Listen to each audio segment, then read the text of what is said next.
তিনি বলছেন যে দেখুন আমাদের এখনো যা প্রসিডিওর তা সেই প্রসিডিওর অনুযায়ী 10 দিন নমিনেশনের লাস্ট ডেট, নমিনেশন দেওয়ার দিন পর্যন্ত ভোটার নাম তোলা যায়, তারপর তোলা যায় না, মানে 24 দিন তোলা যায় না। আমরা বললাম এটাও কিন্তু একটা অসুবিধার সৃষ্টি করছে এই বাল্ক ভোটারদেরকে। এবং সেখানে ডিসকাশনের মধ্যে এসছে যেটা আমরাও যেটা বলেছি, দেখো একটা জায়গায় তো এটাকে স্টপ করতে হবে, একটা জায়গায় কাট অফ লাইন রাখতে হবে। এবং আমাদের বক্তব্য তখন ইলেকশন কমিশন বলছে নতুন ভোটার যারা, আমরা নতুন ভোটারের কোনো প্রবলেম নেই, 18 ইয়ার 21 ইয়ার্সে যারা নতুন ভোটার হচ্ছে সেখানে প্রবলেম নেই। কিন্তু একটা 50 বছরের লোক, 60 বছরের লোক হঠাৎ করে সেই সময় 40,000 ভোটার কি করে হয়?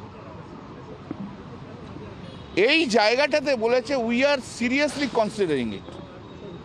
এবং এটা নিয়ে আমরা একটা, আপনারা যে প্রপোজাল দিয়েছেন খুবই ভালো প্রপোজাল, এবং এটা আমরা ভাবছি, আমরা তো এটা এর চেয়ে বাইরে কিছু বলতে পারি না। এটাকে একটা যাতে cut off date, cut off things ঠিক করা হয়। আর আরেকটা জিনিস আমরা বলেছি যে হঠাৎ করে ইলেকশনের আগে এরকম বাল্ক ভোটার যদি আসে, সেটা 2 মাস হোক, 3 মাস বা 4 মাস যেই হোক না কেন, voter is having a right. Voter যেমন রাইট আছে তার অ্যাপ্লিকেশন করার, রাজনৈতিক দলেরও রাইট আছে দেখার সেই ভোটারটা কারেক্ট, মানে তার এক্সিস্টেন্সে আছে কি না আছে, তাই না? তো no voter should be included in a during 3 or 4 months without giving notice to the political parties, and these are seriously they are considering. Aadhaar card লিঙ্কটা বলেছে না, Aadhaar card link is not compulsory, আমরা করছি না।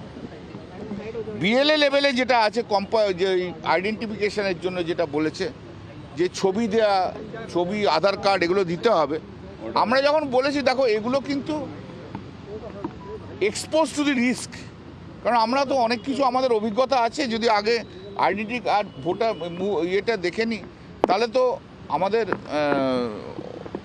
অসুবিধা আছে। এবং এটাকে ওরা বলেছে না, তাহলে এটাকে আমাদের নতুন করে ভাবতে হবে যে কিভাবে করা যায়, ফটো যদি না ডিসক্লোজ করা যায় বা ডিসক্লোজ করা যায়, এইটা ভাববে, মানে they have taken the point, তাই তো, they have taken the point. তারপরে হচ্ছে আমরা একটা বলেছি যে এই চম্পাহাটি সাউথ 24 পরগনা একটা হঠাৎ করে 4,500 ভোটার, ঘোস্ট ভোটার তারা অ্যাড হয়ে গেল উইদাউট নোয়িং, মানে আমাদের কোনো জানা নেই। বলেছে যে এই কমপ্লেনগুলো যেগুলো করছেন এগুলো আমরা I will look into that. There are so many points, যেমন ফটোগ্রাফ ডিটেলস সেটা হয়েছে। আর একটা কথা যেটা হচ্ছে টার্ন আউটের কথা বলেছি যে তোমরা পরে দিচ্ছ, অনেক পরে দিচ্ছ, সেটা ডিটেলসটা পরে দিচ্ছ। আরেকটা বড় জিনিস আমরা বলেছি যেটা হচ্ছে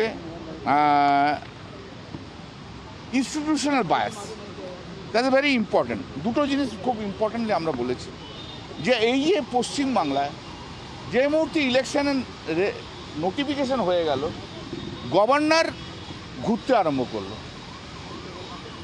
এটা বন্ধ করতে হবে। তখন ওনারা বলেছেন দেখো সেই সময় যখন সিবি আনন্দ বোস ঘুরতে গিয়েছিল, জায়গাতে গিয়েছিল, কিন্তু তোমাদের কমপ্লেন পাওয়ার পর আমরা তাকে ফাই করতে দিইনি, আমরা সেটা তোমরা একটা গভর্নর।